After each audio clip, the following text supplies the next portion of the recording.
friends, welcome to Flow with River. So today what I would like to talk about is the amazing health benefits of castor oil. So, you know, I included this in a little bit of one of my health sections, but I'm going to focus specifically on it because it is an amazing tool for so many different aspects. So castor oil, when I was growing up, I would always hear about it back in the old days. If somebody was constipated, they would internally give you castor oil, which can help loosen your stools and relieve the problem. So I'm not really familiar with using it in that application. I do know that it is helpful with that. You'll have to explore that on yourself, as I have other things that have helped me with that in the past that I just did a segment on, so you can replay that. But I do know that it's an amazing softener. So when I say softener, I had really dry arms and dry elbows and dry skin, and I started. So castor oil is real sticky. So I started on my face. I sometimes will do just straight castor oil. However, what I found to be a little bit better for me is to do castor oil and then add a little bit of coconut oil, just to help it apply more easily. But it really softens the skin. It's amazing. Like, that part kind of blew my mind. When I had uterine fibroids, I would have a lot of pain, and my fibroids, when they got really big as well, from the growth of estrogen related blood building, if you will, I every night before I would go to bed, I would put castor oil all over my belly. It does stain clothes, so I'd put it on my belly, and then I would cover it with a sheet or a pillowcase or something like that I didn't care about staining.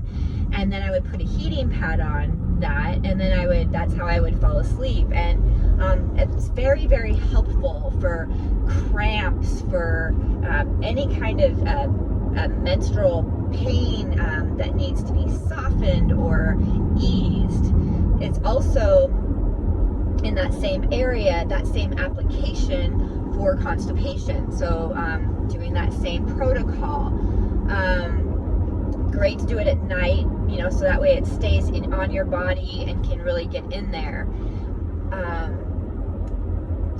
Also, and this was really fascinating to me, but something I didn't think about. But after a while, I started to get really bad tennis elbow. I don't play tennis, but what tennis elbow is, it's when this little bone right here becomes just so painful. Like, touching it is painful. Rubbing up against anything lightly is so painful. And being a massage therapist, I was like, what the heck? Like, I massaged my arms. I was like, what is causing this?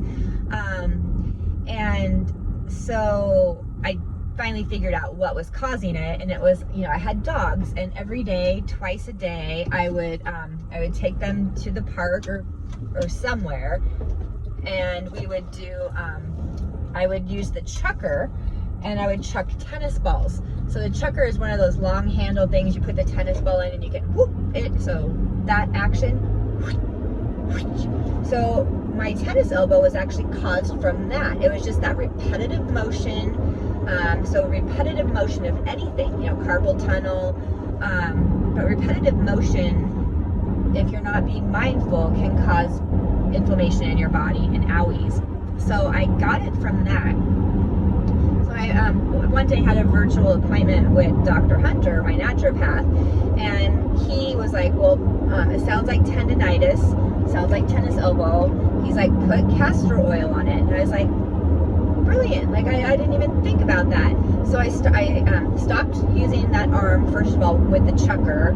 I started throwing it with my left arm, which was quite a sight. I am definitely not ambidextrous.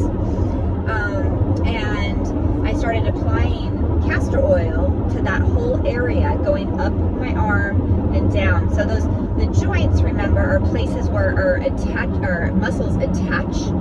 So if you're having pain there, a lot of times it can be from tight muscles that are pulling on that bone. So I applied it there, I applied it up and down, because for a while I wasn't sure what was causing it.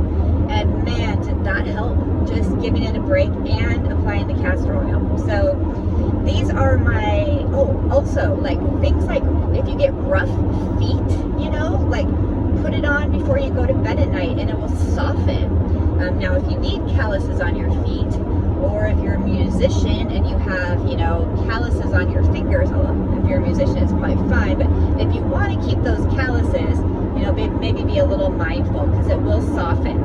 I know when I was a West African dancer, we danced barefoot everywhere, and I had tough feet. You couldn't put, nothing really could penetrate. I stepped on glass, like nothing would penetrate my calluses, because my feet were so thick. And the last thing I would have wanted was for those to go away, because it helped prevent, it was helped me stay owie free.